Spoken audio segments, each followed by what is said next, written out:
Hai semua, kembali lagi di kelas Bahasa Inggris Mem Iftah. Hari ini kita akan membahas tenses simple past. Apa itu simple past? Ini dia penjelasannya. Secara umum, simple past adalah tenses yang menunjukkan situasi atau kejadian pada masa lalu atau masa lampau. Fungsi simple past. Yang pertama, simple past menunjukkan past situation. Past situation ini terbagi dua ya teman-teman. Situasi yang pertama menunjukkan keadaan seseorang pada masa lalu. Dan situasi yang kedua menunjukkan keberadaan seseorang pada masa lalu. Contoh, he was sick yesterday. Dia laki-laki sakit kemarin. Contoh kedua, they were at the restaurant last night. Mereka berada di restoran kemarin malam. Teman-teman, kedua contoh kalimat ini menunjukkan past situation atau situasi pada masa lalu. Yang pertama menunjukkan situasi keadaan seseorang. Dia dalam keadaan sakit. Sedangkan kalimat kedua menunjukkan situasi keberadaan seseorang. Mereka berada di restoran kemarin malam. Inilah fungsi pertama dari simple past. Selanjutnya, fungsi kedua dari simple past adalah menunjukkan past activity. Past activity adalah kegiatan yang dilakukan seseorang pada masa lalu. Contoh, I walked to school this morning. Saya berjalan kaki ke sekolah tadi pagi. Contoh kedua, Mom went to the market yesterday. Ibu pergi ke pasar kemarin. Di sini terdapat dua kegiatan yang terjadi pada masa lalu, yaitu walked to school dan went to the market. Kedua kalimat ini menggunakan kata kerja bentuk kedua atau verb to karena terjadi pada masa lalu. Inilah fungsi kedua dari simple past, yaitu menunjukkan past activity. Selanjutnya, rumus simple past. Untuk nominal sentence atau kalimat nominal. Kalimat nominal adalah kalimat yang tidak memiliki kata kerja. Kalimat inilah yang menunjukkan past situation atau situasi pada masa lalu. Untuk subjek I, she, he, it, dan subjek singular yang berjumlah satu, kita menggunakan to be was. Sedangkan untuk subjek you, we, they, dan subjek plural yang jumlahnya lebih dari satu, kita menggunakan to be were. Contoh, Tom was sleepy this morning. Tom ngantuk tadi pagi. Contoh kedua, they were at the restaurant last night. Mereka berada di restoran kemarin malam. Pada kedua kalimat ini tidak ditemukan kata kerja, maka kalimat ini termasuk ke dalam kalimat nominal dan kita menggunakan to be, was, dan were di dalam rumusnya. Selanjutnya, rumus simple past untuk verbal sentence atau kalimat verbal. Kalimat verbal adalah kalimat yang memiliki kata kerja.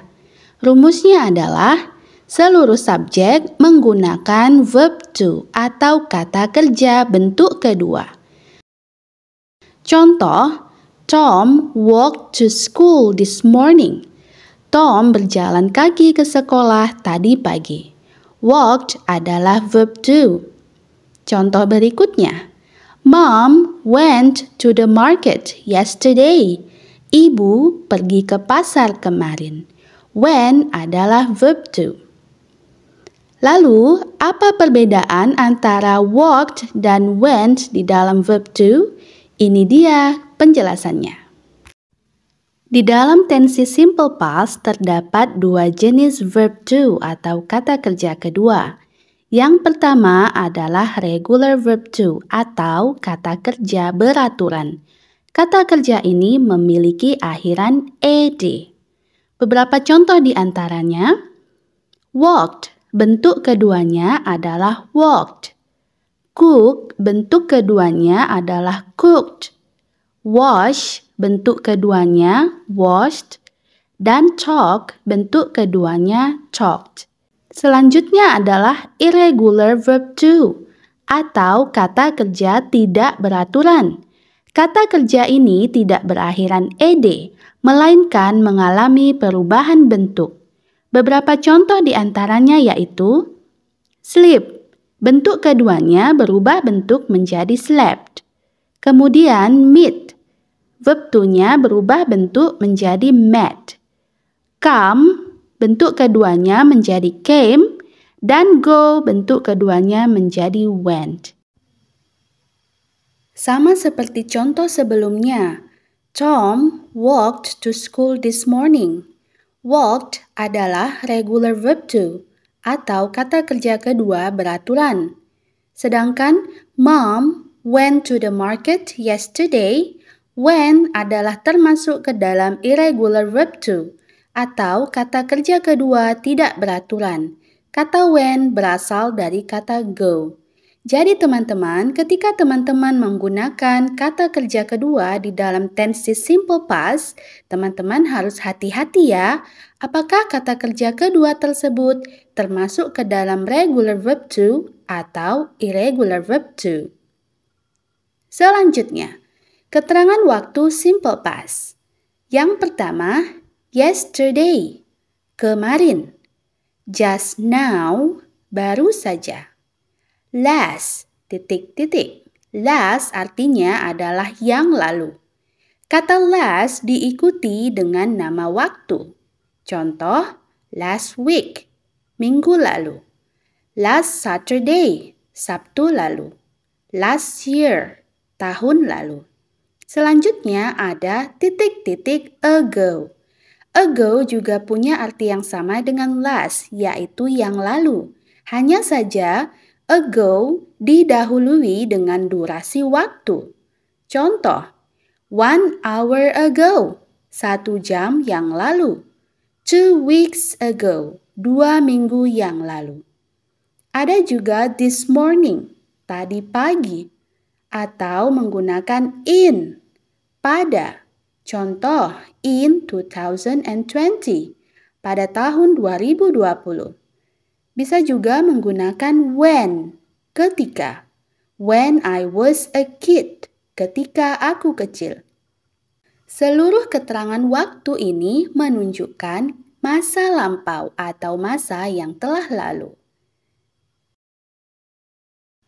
Selanjutnya, bentuk negatif simple past. Untuk nominal sentence atau kalimat nominal. Untuk kalimat nominal, rumusnya adalah subjek ditambah was atau were, lalu diikuti dengan not. Contoh, di sini kita punya kalimat positif. Tom was sick yesterday. Tom sakit kemarin. Bagaimana mengubahnya menjadi kalimat negatif? Kita cukup tambahkan not setelah to be was. Maka kalimat negatifnya menjadi Tom was not sick yesterday. Tom tidak sakit kemarin. Contoh kedua, Anna and Mary were at the restaurant last night. Ini adalah kalimat positif. Kalimat negatifnya sama seperti yang di atas, kita cukup menambahkan not setelah to be were. Maka kalimat negatifnya menjadi Anna and Mary were not at the restaurant last night. Anna dan Mary tidak berada di restoran kemarin malam. Selanjutnya, bentuk negatif untuk verbal sentence atau kalimat verbal. Rumusnya adalah subjek ditambah did not atau disingkat dengan didn't. Lalu ditambahkan verb one atau kata kerja bentuk pertama. Contoh di sini kita punya kalimat positif. I watched a movie last night. Saya menonton film kemarin malam. Bentuk negatifnya kita cukup ikuti rumus, yaitu diawali dengan subjek I, lalu kita tambahkan did not atau didn't, dan kita ubah kata kerja keduanya menjadi kata kerja bentuk pertama atau verb one. Maka kalimat negatifnya menjadi I did not watch a movie last night. Saya tidak menonton film kemarin malam. Silakan teman-teman perhatikan. Pada kalimat positif kita menggunakan watch atau kata kerja bentuk kedua. Sedangkan ketika kita ubah kalimatnya menjadi kalimat negatif, kata kerjanya harus diubah menjadi bentuk pertama, yaitu watch. Contoh berikutnya, they came to my house yesterday. Ini adalah kalimat positif. Mari kita ubah kalimat tersebut menjadi kalimat negatif. Kita ubah kata came menjadi verb one, yaitu come. Ya, kita ikuti rumusnya ya teman-teman, yaitu subjek they lalu ditambahkan dengan did not dan diikuti dengan kata kerja pertama yaitu come. Pada kalimat positif, kita menggunakan kata kerja kedua yaitu came. Ketika kita ubah menjadi kalimat negatif, kata kerjanya berubah menjadi come. Selanjutnya, bentuk interrogatif simple past atau bentuk kalimat tanya. Untuk kalimat nominal atau nominal sentence, rumusnya diawali dengan to be was atau were, lalu diikuti subjek. Contoh, di sini ada kalimat positif, Tom was sick yesterday. Kalimat interrogatifnya atau kalimat tanyanya adalah kita letakkan was pada awal kalimat, lalu diikuti dengan subjeknya yaitu Tom. Was Tom sick yesterday? Apakah Tom sakit kemarin? Selanjutnya, untuk kalimat kedua, Anna and Mary were at the restaurant last night. Ini adalah kalimat positif. Kalimat interrogatifnya atau kalimat tanyanya, posisi were berada pada awal kalimat, lalu diikuti dengan Anna and Mary. Were Anna and Mary at the restaurant last night? Apakah Anna dan Mary berada di restoran kemarin malam? Selanjutnya, bentuk interrogatif untuk verbal sentence atau kalimat verbal. Rumusnya adalah diawali dengan did, lalu ditambahkan subjek dan kata kerja pertama. Contoh, di sini kita punya kalimat positif, I watched a movie last night. Bentuk interrogatifnya kita awali dengan did, lalu diikuti dengan I, dan kita ubah kata watch menjadi kata kerja pertama, yaitu watch. Did I watch a movie last night? Ini adalah kalimat interrogatifnya atau kalimat tanyanya. Apakah saya menonton film kemarin malam? Dalam kalimat positif, kita menggunakan verb to atau kata kerja kedua yaitu watch. Ketika kita ubah ke dalam interrogatif, kita ubah kata kerjanya menjadi kata kerja bentuk pertama, yaitu watch. Selanjutnya, contoh kedua, they came to my house yesterday. Ini adalah kalimat positif. Bentuk interrogatifnya atau bentuk kalimat tanyanya sama seperti kalimat sebelumnya. Kita awali dengan did, lalu diikuti dengan subjek they, dan kita ubah kata kerja kedua came menjadi come. Maka kalimat interrogatifnya menjadi did they come to my house yesterday? Pada kalimat positif kita menggunakan came sebagai kata kerja kedua, sedangkan dalam kalimat interrogatif kata kerjanya berubah menjadi kata kerja pertama yaitu come. Nah teman-teman, itulah tadi penjelasan tentang tenses simple past, yaitu tenses yang menyatakan situasi atau kegiatan di masa lalu. Selamat berlatih ya teman-teman, semoga video ini bermanfaat untuk menambah pengetahuan tenses bahasa Inggris kalian. Terima kasih, thank you, dan sampai jumpa pada video pembelajaran selanjutnya.